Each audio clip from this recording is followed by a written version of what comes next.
গ্লাসেও তো দিতে পারে। হ, র আর ই, এই নিয়ে হরি।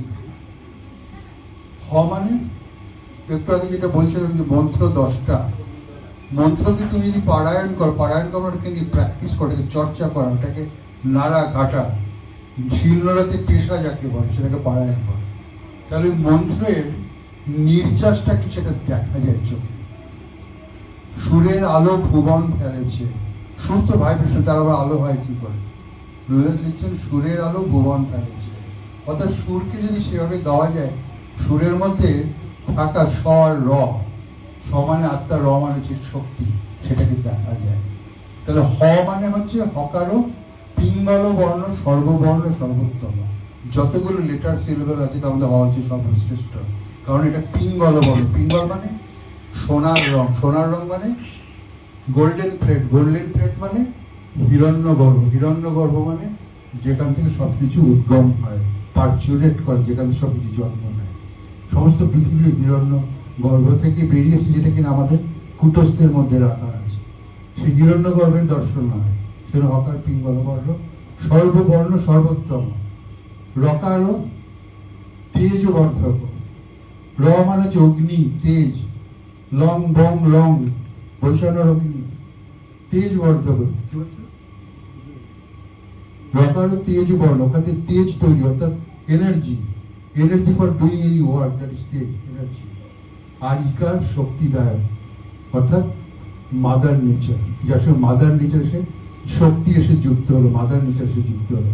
তাহলে হরি কথা মানে হ, র আর ই, হকার পিঙ্গল বর্ণ, তার সঙ্গে তেজ, তার সঙ্গে শক্তি যুক্ত হয়ে হরি তৈরি হলো। এই তিনটের যে আনন্দ, তাকে বলা হয় হরিহরানন্দ।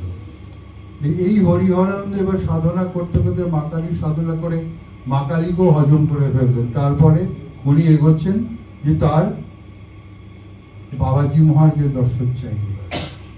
গুরুদেব বলছেন একদিন যে সেদিন আমার মৌনতা ছিল, সকাল থেকে কথা বলছি না, আমি সাধনায় বসছি, ধ্যান করছি, হঠাৎ ঘরের মধ্যে দেখি খসখস খসখস আওয়াজ, তাকিয়ে দেখি আলোর মধ্যে যে এক ইয়াং ছোকরা মহাপুরুষ বলে, এই ধরো তোমার 20, 21, 22, 23 বছর বয়স হবে, ছোট একটা ধুতি পরা, কালো রঙের চেহারা, লম্বা চুল।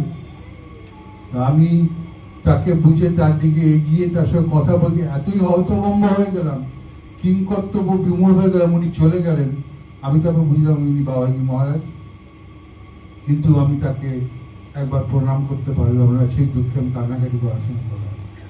আবার মহাসাধনায় বসলাম, আবার বসলাম, এবার আবার তিনি এলেন। বলছেন যে ঘরের মধ্যে তিনি যখন প্রবেশ করলেন, পরিস্থিতিটা ঠিক এরকম, তোমার ধরো রাস্তায় তুমি রাত্রেবেলায় যাচ্ছ, অপোজিট দিকে 10টা হেডলাইটের ট্রাকের আলো পড়লে তোমার চোখে যে অবস্থা হবে, সেরকম আলো আমি কিছু দেখতে পাচ্ছি না, এত জ্যোতি। তখন আমি বললাম, আপনি কে এসছেন? তখন বলেন, আমি তোমার সাধনায়, বাবাজি মহারাজ উত্তর দিচ্ছেন, আমি তোমার সাধনায় অত্যন্ত প্রীত হয়েছি, সেই জন্য আমি তোমাকে দর্শন দিতে এসেছি এবং তোমাকে আশীর্বাদ করতে এসেছি, এবং তোমাকে অনেক কাজ করতে হবে কি সেটা জানাতে এসেছি। ওদের মধ্যে আরো কিছু ভাবের আদান প্রদান হলো, কথার আদান প্রদান হলো, যেগুলো গুরুদেব বলেছিলেন আমি রেকর্ড করে রেখেছিলাম, সবটা এখানে বলছি না।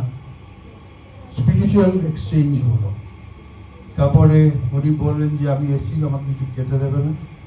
তখন উনি বললেন যে আমাকে এই মুহূর্তে কিছু নেই, আমি মাকে কিছু ফল প্রসাদ নিবেদন করেছি, সেটাই আছে, কিন্তু ওটা তো মাকে নিবেদন করে, আপনাকে কি করে দিই?